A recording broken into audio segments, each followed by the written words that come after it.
हर खबर पर होगी आपकी पकड़। डाउनलोड कीजिए एबीपी लाइव ऐप। नमस्कार, एबीपी न्यूज में आपका स्वागत है। इस वक्त की बड़ी खबर हम आपको दिखा रहे हैं। मेरा नाम विकास भदौरिया है। किसानों के आंदोलन से जुड़ी हुई खबर है। किसानों का आंदोलन आज 5वें दिन में प्रवेश कर गया है और इस बीच लगातार सरकार किसानों को समझाने की कोशिश में जुटी है। अभी थोड़ी देर पहले केंद्रीय कानून मंत्री रविशंकर प्रसाद ने ट्वीट किया था और अब केंद्रीय मंत्री प्रकाश जावड़ेकर ने ट्वीट कर किसानों को समझाने की कोशिश की है। जावड़ेकर ने ट्वीट में लिखा है, कृषि कानून पर गलतफहमी में ना रखें। पंजाब के किसानों ने पिछले साल से ज्यादा धान मंडी में बेचा है और ज्यादा एमएसपी पर बेचा है। एमएसपी भी जीवित है और मंडी भी जीवित है और सरकारी खरीद भी हो रही है। प्रकाश जावड़ेकर ने ट्वीट करके किसानों को गलतफहमी दूर करने की बात कही है। उन्होंने कहा है कि भ्रम में ना रहें, एमएसपी कहीं नहीं जाएगा और मंडियां भी जीवित रहेंगी। थोड़ी देर पहले अभी कानून मंत्री रविशंकर प्रसाद ने ट्वीट किया था और अब केंद्रीय सूचना और प्रसारण मंत्री प्रकाश जावड़ेकर ने ट्वीट करके किसानों की गलतफहमी दूर रखने की कोशिश की थी। और अब हम आपको दिखा देते हैं कि इससे पहले रविशंकर प्रसाद ने एक ट्वीट किया था। उन्होंने क्या कहा था? रविशंकर प्रसाद ने ट्वीट करके कहा था, नए कृषि कानून एपीएमसी मंडियों को समाप्त नहीं करते हैं। मंडियां पहले की तरह ही चलती रहेंगी। नए कानून ने किसानों को अपनी फसल कहीं भी बेचने की आजादी दी है। जो भी किसानों को सबसे अच्छा दाम देगा वो फसल खरीद पाएगा, चाहे वो मंडी में हो या मंडी के बाहर हो। तो देखिए, लगातार सरकार की तरफ से बड़े मंत्री किसानों को मनाने की कोशिश कर रहे हैं। जो भ्रम फैला हुआ है कृषि कानूनों को लेकर, उसको साफ करने की कोशिश कर रहे हैं, उस भ्रम को दूर करने की कोशिश कर रहे हैं। और तस्वीरें भी आपके सामने हैं। ये तस्वीरें गाजीपुर बॉर्डर की हैं, जहां पर किसानों ने बैरिकेडिंग को उलट दिया था, पलट दिया था। हालांकि बाद में किसान इस जगह से पीछे हट गए। उसके बाद पुलिस ने वहां पर बड़े बड़े आरसीसी के बोल्डर लगाकर रास्ते को ब्लॉक कर दिया था। हालांकि अभी भी गाजीपुर बॉर्डर से आवाजाही चालू है। और देखिए, इस वक्त एक और खबर आ रही है। प्रियंका गांधी ने ट्वीट किया है, किसान कानून बिना किसानों से बात किए, नए कानून से अमीरों को फायदा होगा। प्रियंका गांधी ने यह कहा है, किसान कानून बिना किसानों से बात किए बनाया गया है। यह भी प्रियंका गांधी ने कहा है। नए कानून में किसानों के हित की अनदेखी की गई है। प्रियंका गांधी ने ट्वीट करके किसानों के समर्थन में ट्वीट किए हैं और सरकार को आईना दिखाने की कोशिश की है। नाम किसान कानून, लेकिन सारा फायदा अरबपति मित्रों को। ये प्रियंका गांधी ने ट्वीट किया है और आगे लिखा है ट्वीट में, किसान कानून बिना किसानों से बात किए बनाए जा सकते हैं। उनसे किसानों के हितों की अनदेखी कैसे की जा सकती है? सवाल उठाए हैं दो। उसके आगे लिखा है प्रियंका गांधी ने, सरकार को किसानों की बात सुननी होगी। आइए मिलकर किसानों के समर्थन में आवाज उठाएं। तो एक तरफ जहां तमाम राजनीतिक दलों को मंच पर आने से किसानों ने रोक दिया है, वहीं दूसरी तरफ तमाम राजनीतिक दल किसानों के इस आंदोलन में समर्थन जताने के लिए लगातार समर्थन जता रहे हैं। और देखिए, इस वक्त एक और बड़ी खबर आ रही है। दिल्ली ट्रैफिक पुलिस ने अभी एक एडवाइजरी जारी की है। दिल्ली पुलिस ने ट्वीट किया है कि टिकरी बॉर्डर किसी भी ट्रैफिक मूवमेंट के लिए बंद है। हरियाणा के लिए झरोंडा, ढांसा, दौराला, जाटी खेड़ा, बदसारी, कापासेड़ा, राजौकरी, NH8, बिजवासन, पालम विहार और डुंडा खेड़ा बॉर्डर का रास्ता खुला है। तो दिल्ली ट्रैफिक पुलिस ने एडवाइजरी जारी करके ये बताया है कि जो रास्ते हैं वो कौन कौन से बंद है। साफ साफ कह दिया है दिल्ली पुलिस ने, टिकरी बॉर्डर ट्रैफिक मूवमेंट के लिए बिल्कुल पूरी तरह से बंद है। दिल्ली पुलिस ट्वीट करके आगे कहती है, हरियाणा के झरोंडा का बॉर्डर खुला हुआ है, यानी कि झरोंडा से आप हरियाणा जा सकते हैं। हरियाणा जाने के लिए ढांसा, दौराला, जाटी खेड़ा का बॉर्डर भी खुला हुआ है। ये वो रास्ते हैं जो गांव से होते हुए दिल्ली को हरियाणा से जोड़ते हैं। हरियाणा के लिए कापासेड़ा, राजौकरी, बिजवासन बॉर्डर भी खुला हुआ है। दिल्ली ट्रैफिक पुलिस ने एडवाइजरी जारी करके आम लोगों को यह सूचना दी है। इसके लिए बाकायदा ट्वीट का सहारा लिया है। और एबीपी न्यूज आप जरूर देखिए अगर घरों से निकल रहे हैं। अगर आप किसी भी तरफ रुख कर रहे हैं दिल्ली से दिल्ली के बाहर जाने के लिए, तो एबीपी न्यूज जरूर देखिए। यहां पर आपको तमाम वो सूचनाएं मिलेंगी जो आपके मूवमेंट के लिए बेहद जरूरी हैं। आपको ट्रैफिक एडवाइजरी मिलेगी, आपको कौन से रास्ते बंद हैं, कौन से रास्ते खुले हैं, वो भी हम आपको लगातार बता रहे हैं। हमारे साथ अंजलि गाजीपुर बॉर्डर से जुड़ी हुई है, जहां पर सुबह से किसानों ने रास्ता रोकने की कोशिश की थी। सीधे अंजलि के पास चलते हैं। अंजलि, किसान अभी भी डटे हुए, रास्ता क्या पूरी तरह से बंद कर दिया है?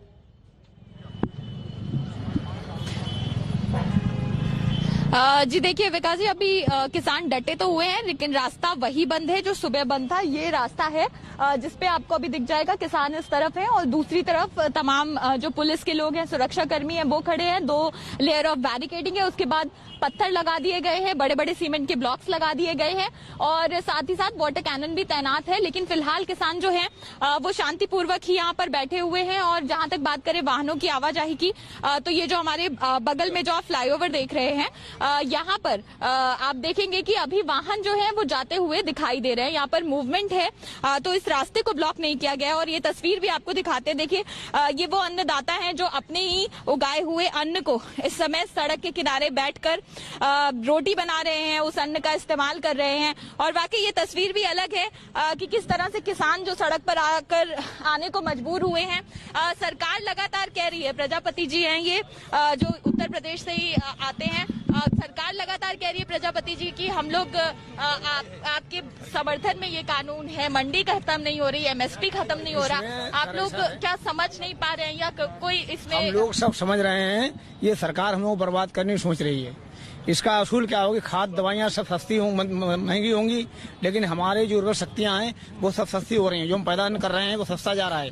इस साल सरकार धान 800 रुपये 1100 खरीदा है, जबकि इसका रेट था 1865 रुपये और 70 रुपये था। लेकिन हमारा धान क्या वो खरीदा है? हमको गुमराह किया जा रहा है।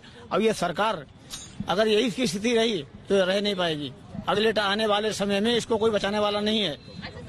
आप लोग सड़क किनारे यूं रोटी खाने को मजबूर हैं, ये तस्वीर अच्छी नहीं लग रही। लेकिन सरकार लगातार समझाने की कोशिश कर रही है कि एमएसपी नहीं खत्म हो रहा है। ये इस चीज को लेकर क्या दुविधा है? ये बात क्यों नहीं समझ? सरकार ने लगातार नोटबंदी में भी समझाया था कि देश के हित में नहीं हुई। जीएसटी में भी आधी रात को ढोल बजा के बताई गई कि हित में हर चीज महंगी मिली। सरकार की बात विश्वास नहीं है, हम झेल रहे हैं। आज इस साल हमें एमएसपी सरकार नहीं दिला पाई। से पूछिए इस बार रबी की फसल में आपने क्या पैदा किया था और क्या वो फसल आपने एमएसपी के दाम पर बेची है?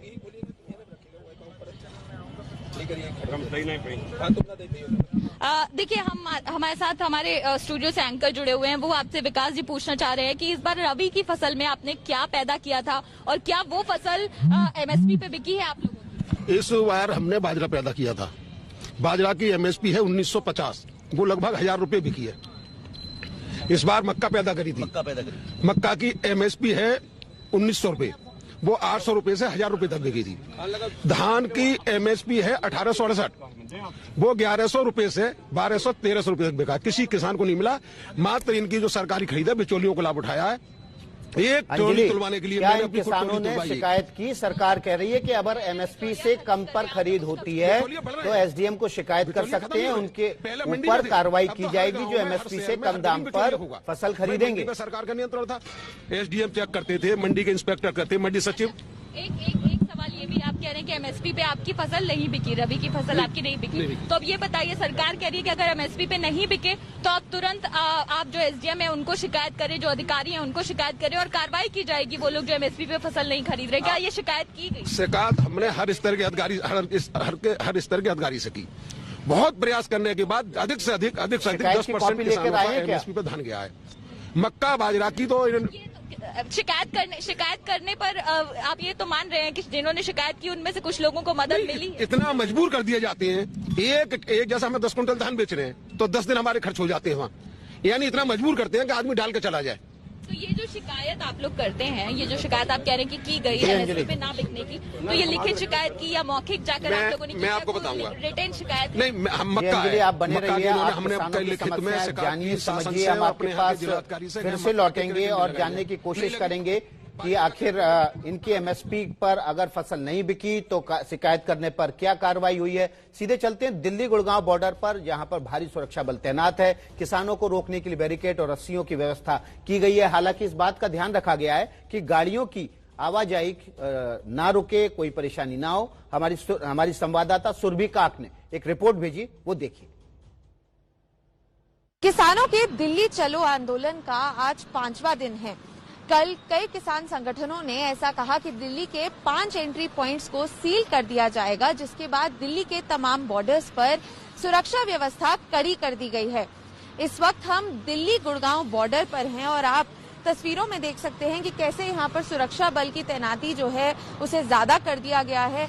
यहाँ पर बैरिकेडिंग की व्यवस्था जो है अभी से ही मुहैया करा दी गई है, क्योंकि सब सतर्क हैं कि अगर किसान संगठन और अन्य किसान जो प्रदर्शन करने के लिए दिल्ली की ओर बढ़ रहे हैं, यदि वो दिल्ली घेराव करना की कोशिश करते हैं या दिल्ली के बॉर्डर सील करने की कोशिश करते हैं, तो उन्हें रोकने की तमाम व्यवस्था जो है यहाँ पर की गई है। बैरिकेड जो हैं वो रख दिए गए हैं और इंतजार किया जा रहा है कि अगर ऐसा कुछ भी नजर आता है तो जल्द से जल्द वो बैरिकेड जो हैं वो सड़क ब्लॉक करने के लिए और उन किसानों को रोकने के लिए यहाँ पर बैरिकेड्स की व्यवस्था जो है वो की गई है। कृषि कानून जो केंद्र द्वारा कृषि कानून लागू किए गए हैं उसे काला कानून कहते हुए और ऐसा कहते हुए कि किसानों के खिलाफ हैं, इसीलिए दिल्ली चलो आंदोलन का उन्होंने ऐलान 1 महीने पहले लगभग कर दिया था और अब उस ऐलान पर वो खरे उतर रहे हैं और दिल्ली चलो आंदोलन के तहत उन्होंने पिछले 5 दिनों से अपना जो प्रदर्शन है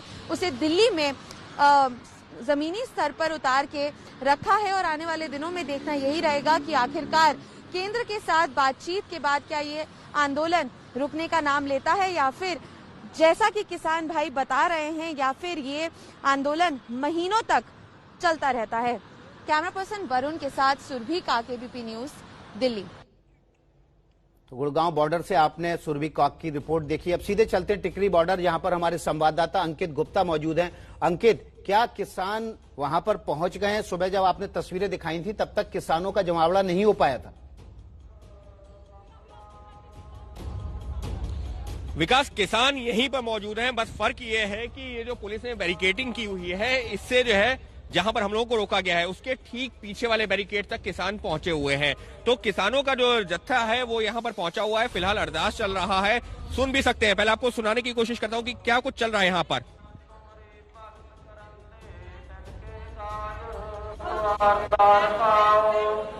कुछ इस तरीके से सुबह से ही, क्योंकि गुरु पूरब है लिहाजा यहाँ पर अरदास चल रहा है, लेकिन इस सबके बीच में जो प्रदर्शनकारी किसान हैं वो यहाँ पर जरूर मौजूद हैं और देख सकते हैं कि यहाँ पर जो ब्लॉक्स हैं उसके ऊपर भी कुछ एक किसान बैठे हुए हैं। जिस तरीके की तस्वीरें अंजलि दिखा रही थी या फिर हमारे सहयोगी जैनेन दिखा रहे थे कि बैरिकेड्स तो है लेकिन बैरिकेड्स के साथ में अब ब्लॉक भी रख दिए गए हैं, तो वही तस्वीर यहाँ पर भी है। और ये वही बॉर्डर है जिसके बारे में दिल्ली पुलिस ने ट्वीट करके कहा है कि टिकरी बॉर्डर पूरी तरह से सील है। आपको दिखाते हैं कि यहाँ से अभी कल तक पैदल निकलने का भी रास्ता था, लेकिन आज वो रास्ता भी बंद है। और तस्वीर क्या है, फिर चाहे अगर आप जो है बहादुरगढ़ से दिल्ली जाएंगे या फिर दिल्ली से अगर आपको जो है बहादुरगढ़ आने का जो रास्ता है, रोहतक के आने का जो रास्ता है, उसकी भी तस्वीर दिखा देता हूं कि वो ये तस्वीर है। पूरी तरीके से ब्लॉक है। यहाँ पर ना तो कोई जो है दिल्ली में दाखिल हो सकता है और ना ही दिल्ली से बाहर जा सकता है। इसी वजह से ट्रैफिक पुलिस ने ट्वीट करके ये जानकारी दी है। और यहाँ पर अगर कुछ नजर आ रहा है तो एक तरफ किसान खड़े हुए हैं तो दूसरी तरफ जवान है।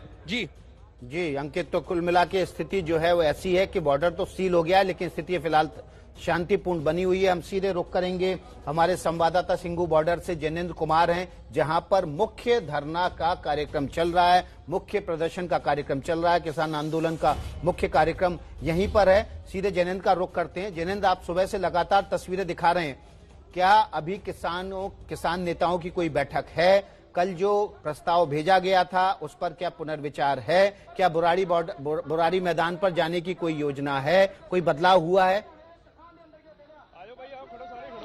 बिल्कुल विकास जी, मैं अपडेट कर दूं आपको कि बुराड़ी जाने का प्रस्ताव जो खारिज हुआ था उस पर कोई पुनर्विचार नहीं हो रहा है। जहां तक किसान संगठनों की बैठक का सवाल है तो जो किसान संगठन है वो सरकार की तरफ से किसी नए प्रस्ताव का इंतजार कर रहे हैं। सरकार ने प्रस्ताव दिया कि बुराड़ी आ जाइए फिर बात होगी, उस शर्त को इन लोगों ने रिजेक्ट कर दिया और सरकार को यह संदेश दिया कि हम बात करने को तो तैयार हैं लेकिन शर्त नहीं होगी, जहां पर हमें वहीं जमे रहेंगे और नए बॉर्डर को घेरेंगे। तो किसानों की रणनीति यह है कि सरकार पर ज्यादा दबाव बनाया जाए। और इन सबके बीच जो सरकार का रुख सामने आ रहा है, सरकार जो है वो लगातार डिफेंड कर रही है कानूनों को। प्रकाश जावड़ेकर मोदी सरकार में मंत्री, उन्होंने ट्वीट किया विकास जी और कहा है कि पंजाब में इस बार किसानों ने ज्यादा धान बेचा और एमएसपी से ज्यादा पर बेचा, ना तो मंडी खत्म हो रही है ना एमएसपी खत्म हो रही है। यही सवाल जो आपके पीछे किसान खड़े हैं ना, इनसे पूछ लीजिए। जी बिल्कुल बिल्कुल, मेरे साथ एक युवा किसान है। ये बताइए, जो मंत्री जी ने कहा है आप लोग प्रदर्शन कर रहे हो लेकिन ना तो मंडी खत्म हुई, एमएसपी से ज्यादा पे धान बिका, ज्यादा धान बिका, फिर ये प्रदर्शन क्यों? ये क्यों आप लोग भ्रम में? जी, मैं प्रकाश जावड़ेकर जी को एक बात कहना चाहता हूं कि वो किसान को पहली बात तो मूर्ख समझना बंद करे। ठीक है, जो ये कानून है हमें भी पता है, पढ़े लिखे किसान है, अनपढ़ किसान नहीं है। ये 5 साल 7 साल के बाद काम करेंगे। अभी जो पंजाब में किसानों ने धान बेचा है वो पुराने कानून के अंडर बेचा, नए कानून के अंडर नहीं बेचा है। वो हमने सरकार को, एफसीआई और सरकारी एजेंसियों को बेचा है। सरकार बार बार कह रही है कि एमएसपी खत्म नहीं हो रही है, जिन चीजों पर एमएसपी मिल रही है एमएसपी रहेगी। आप लोग सरकार पर भरोसा करने को तैयार क्यों नहीं है? क्योंकि सर हमने सरकार की नीतियां पहले भी देखी हैं, नोटबंदी में और बाकी चीजों में, जीएसटी में भी किसान ने वो नीतियां देखी हैं, और इसमें भी हमें पता है कि सरकार की नीयत साफ नहीं है। वो कॉर्पोरेट सेक्टर को जिनेंद्र, आप वहाँ किसानों से बात करते रहिए, हम आपके पास आएंगे। अभी छोटा सा ब्रेक लेंगे और ब्रेक के बाद आपको बताएंगे कि किसानों की जो समस्या है वो किस तरह से सरकार उनको दूर करने की कोशिश कर रही है, उनके बीच जो भ्रम है उसको कैसे खत्म करने की कोशिश कर रही है। लगातार बड़ी कवरेज पर बने हुए हैं। दिल्ली कूच का आज 5वां दिन है और किसानों ने दिल्ली को 5 तरफ से, 5 बॉर्डर की तरफ से सील करने का ऐलान भी किया। हमारे तमाम संवाददाता उन पॉइंट्स पर मौजूद हैं। सीधे चलते हैं हम अंकित गुप्ता के पास। अंकित गुप्ता टिकरी बॉर्डर से हैं। अंकित, आपके आसपास किसान मौजूद हैं, तो क्या आप उनसे बात कर पाएंगे, उनसे समझ पाएंगे कि इस बार जब उन्होंने फसल बेची तो एमएसपी पर बेची या नहीं बेच पाए? विकास, फिलहाल अभी तक हम लोगों को किसानों तक जाने की अनुमति नहीं दी जा रही है। जिस बात का मैं जिक्र कर रहा था कि कल तक जो रास्ता पैदल जाने के लिए खुला भी था वो भी फिलहाल पूरी तरीके से बंद कर दिया गया है। इस वजह से किसान जहां पर है वो दूसरे बैरिकेड के पीछे है। हालांकि हम कोशिश कर रहे हैं कि वो आए और हम लोग उनसे बात कर पाए, लेकिन फिलहाल किसान वहां पर क्योंकि अरदास चल रहा है लिहाजा वहीं पर मौजूद है। लेकिन ये जो यहाँ पर किसानों का नाराजगी ये है, उनका ये कहना है कि सरकार ने घोषणा जरूर कर दी कि एमएसपी जो है, उन्होंने सरकार की तरफ से कहा गया कि हमने एमएसपी बढ़ा भी दी है, लेकिन हकीकत ये है कि वो एमएसपी पर अपने जो फसल को बेच ही नहीं पाते हैं। और जिस बात का आपने जो है सवाल जो है अंजलि से भी पूछा था और जनेन्द्र से भी पूछा था कि वहां पर जो है क्या वो लोग शिकायत करते हैं, तो ये किसानों का कहना है कि शिकायत करने जाते हैं, लेकिन उसका निवारण होने में ही, एक किसान की शिकायत का निवारण होने में इतना वक्त लग जाता है कि उसमें जो है उनको चक्कर वहां पर जो काटने पड़ते हैं। तो आखिर ये व्यवस्था क्यों की जा रही है? एमएसपी का सीधे तौर पर कानून में जिक्र क्यों नहीं किया जा रहा है? तो इस तरीके की दिक्कतें हैं किसानों की, और इसी वजह से सरकार की तरफ से जरूर इनसे कहा जा रहा है कि आपके हित में है कानून, लेकिन किसान फिलहाल समझने को तैयार नहीं दिख रहे हैं। जी अंकित, आपके पास आएंगे, थोड़ी देर बाद लौटेंगे तो आपसे और जानने की कोशिश करेंगे और अपडेट लेंगे। इसके अलावा जनेन्द्र के पास भी चलेंगे और जानेंगे कि जब पंजाब सरकार ने कानून पास कर दिया है कि एमएसपी पर अगर खरीद नहीं हुई तो मुकदमा दर्ज होगा, तो फिर पंजाब के किसान कानून में नए बदलाव पर क्यों अड़े हुए?